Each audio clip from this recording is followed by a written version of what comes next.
अस्सलामु अलैकुम वरहमतुल्लाहि वबरकातुह। चेन्नई से निकलने वाले उम्मीद जर्नल में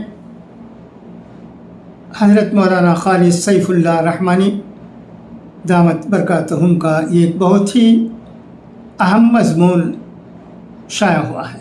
इसे मैं पढ़ता हूँ, सुनिएगा। खुदारा ख़वातीन की तरबियत पर तवज्जो दें। एक मरतबा जब मैं शहर से अपने जाए क़याम को लौट रहा था तो एक खातून का फ़ोन आया और वो अपना मुद्दा पेश करते हुए फूट फूट कर रोने लगी।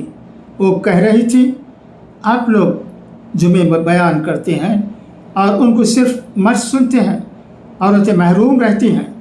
ईदैन के मौके पर ईदगाह में दीन की बात पेश की जाती है, लेकिन औरतों के लिए इससे इस्तिफ़ादा की कोई सूरत नहीं होती। आप हज़रात मदारिस के जलसे कराते हैं, लेकिन सामीन सिर्फ मर्द होते हैं। सीरत के जलसे होते हैं तो वो भी मर्दों के लिए दावत और तबलीग के बड़े बड़े इज्तिमाआत होते हैं, उनमें भी औरतों की शिरकत नहीं हो सकती। गर्ज़ के दीनी नुक्ते नज़र से जितने इज्तिमाआत होते हैं उनसे ख़वातीन महरूम रहती हैं। अगर कोई ऐसा प्रोग्राम हो जिसमें पीछे की तरफ औरतों का इंतज़ाम हो, तब भी मुक़र्रिरीन की सारी गुफ्तगू मर्दों को सामने रख कर होती है। ख़वातीन के मसाइल और उनकी ज़रूरियात की तरफ कोई तवज्जो नहीं दी जाती। इसके बरखिलाफ़ ख़वातीन चूँकि तन्हा घर में होती हैं और उनका वक्त फारिग होता है, इसलिए वो मर्दों से ज़्यादा टीवी सीरियल देखती हैं और सोशल मीडिया पर आने वाले प्रोग्राम को सुनती हैं जिसमें 80-90% गैर अखलाक़ी बातें होती हैं। ऐसी फिल्में दिखाई जाती हैं कि बीवी के अंदर शौहर के ख़िलाफ़ और बहू के अंदर सास ससुर के ख़िलाफ़ बगावत के जज्बात पैदा हों। ये प्रोग्राम अज़दवाजी ज़िंदगी में तलख़ी का सबब बनते हैं। लड़कियां ख़ानदान को जोड़ने के बजाय ख़ानदान को तोड़ने का ज़रिया बन रही हैं, इसलिए कि ख़वातीन दीन की बातों से वाकिफ़ नहीं हैं और ऐसे ऐसे गुनाहों में मुब्तला हैं कि जिनका तसव्वुर नहीं किया जा सकता। आखिर आप लोग अपनी बहनों के बारे में भी तो कुछ सोचें, वरना क़यामत के दिन हम आप लोगों का दामन पकड़ेंगे।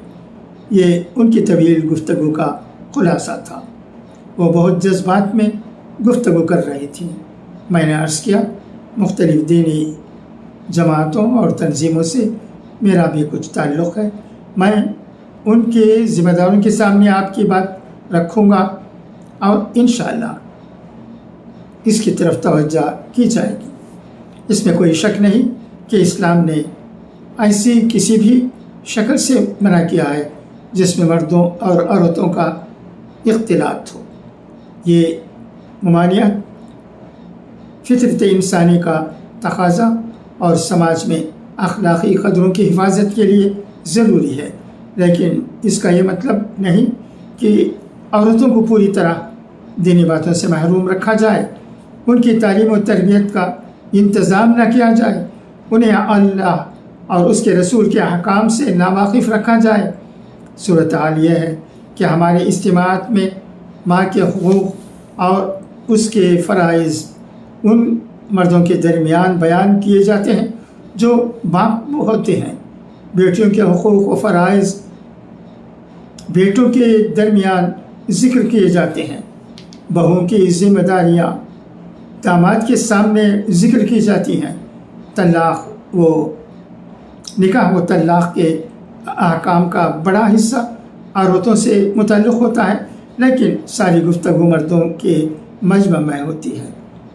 इबादत के बहुत से अहकाम ख़वातीन के लिए मर्दों से अलग हैं, लेकिन मसाइल सिर्फ़ मर्दों के लिहाज से बताए जाते हैं।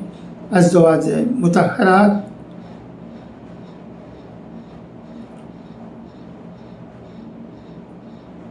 بنات طاہرات اور وفا شعار اور جانثار صحابیات کے بغیر سیرت نبوی کا مضمون مکمل نہیں ہو سکتا، لیکن خواتین کے لیے سیرت کے جلسے نہیں کیے جاتے کہ عورتیں سنیں اور سمجھیں کہ پیغمبر اسلام صلی اللہ علیہ وسلم کا سلوک خواتین کے ساتھ کس قدر کریمانہ تھا۔ علماء کو، مسلم تنظیموں کو اور جماعتوں نیز دیگر مذہبی اداروں کو اس پر گہرائی سے غور کرنے کی ضرورت ہے۔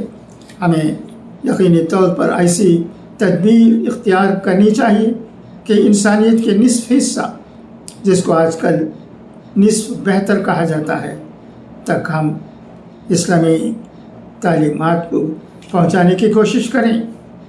رسول اکرم صلی اللہ علیہ وسلم کے زمانے میں خواتین مسجدوں میں نماز ادا کیا کرتی تھیں، کیونکہ آج کی طرح فتنہ و فساد کا اندیشہ نہیں تھا۔ عورتوں کے لباس ڈھکے چھپے ہوتے تھے، لوگ نگاہوں ہی کی نہیں دلوں کی بھی برائی سے محفوظ رہتے تھے، اور رسول اللہ صلی اللہ علیہ وسلم پر نزول وحی کا سلسلہ جاری تھا۔ آپ وقتاً فوقتاً نازل ہونے والی آیات کو نمازوں کے بعد پیش فرماتے تھے۔ ظاہر ہے کہ اللہ کی کتاب مردوں کے لیے بھی ہے، عورتوں کے لیے بھی، اس لیے نمازوں میں ان کی شرکت کا انتظام کیا جاتا تھا۔ بات کو اخلاقی بگاڑ اور بے حیائی کے رجحان کو دیکھتے ہوئے فقہاء نے عورتوں کے مسجد میں نماز ادا کرنے کو حرام اور ناجائز تو نہیں قرار دیا، لیکن کہا کہ یہ بہتر نہیں ہے، اور ان کا یہ اجتہاد پوری طرح منشاء نبوی کے مطابق تھا۔ اسی کی طرف اشارہ کرتے ہوئے رسول اللہ صلی اللہ علیہ وسلم نے فرمایا کہ عورتوں کا گھر میں نماز پڑھنا مسجد میں نماز پڑھنے سے بہتر ہے، اور رسول اللہ صلی اللہ علیہ وسلم کی شب روز کی رفیق اور مزاج شناس ام المومنین حضرت عائشہ صدیقہ رضی اللہ تعالیٰ عنہ نے فرمایا کہ اگر آپ صلی اللہ علیہ وسلم نے آج کی عورتوں کو دیکھا ہوتا تو ان کو نماز میں آنے سے منع کر دیا ہوتا۔ عہد نبوی میں عیدین کے موقع پر خواتین بھی عیدگاہ جاتی تھیں، اور آپ صلی اللہ علیہ وسلم الگ سے ان کے درمیان واعظ فرماتے تھے، یہاں تک کہ عورتیں خیمہ لگا کر مسجد نبوی میں معتکف بھی ہوتی تھیں۔ آپ کا معمول مبارک روزانہ مغرب کے بعد ان ام المومنین کے یہاں قیام کا تھا جن کے یہاں آپ کی باری ہوتی تھی۔ یہیں دوسری ازواج مطہرات، صاحبزادیاں اور گھر کی خواتین جمع ہو جاتی تھیں۔ حسب ضرورت مہاجر اور انصاری خواتین بھی آیا کرتی تھیں، اور کبھی براہ راست اور کبھی ازواج مطہرات کے واسطے سے اپنی ضرورت کے مسائل دریافت کرتی تھیں۔ خواتین بھی آپ کی مجلسوں سے استفادہ کیا کرتی تھیں، شاید اس لیے کہ آگے مرد ہوتے تھے، پیچھے عورتیں ہوتی تھیں، یا اس بنا پر کہ مرد شرکاء کی تعداد زیادہ ہوتی تھی، یا اس وجہ سے کہ مردوں کی آواز اونچی رہا کرتی ہوگی اور عورتوں کی آواز دب جاتی ہوگی، یا شاید یہ سبب ہو کہ خواتین سے متعلق بعض مسائل کا مردوں کی مجلس میں پوچھنا مناسب نہیں ہوتا۔ بہرحال جو بھی سبب ہو، عورتوں نے اس صورتحال کی وجہ سے رسول اللہ صلی اللہ علیہ وسلم سے شکایت کی کہ مرد ہم پر غالب آ جاتے ہیں اس لیے ہمیں ایک دن کا خصوصی وقت ملنا چاہیے۔ چنانچہ آپ صلی اللہ علیہ وسلم نے ان کے لیے جمعرات کا دن متعین فرما دیا۔ اس میں خواتین کا اجتماع ہوتا، آپ صلی اللہ علیہ وسلم ان سے مخاطب فرماتے اور ان کے سوالات کا جواب دیتے۔ یوں بھی رسول اللہ صلی اللہ علیہ وسلم کا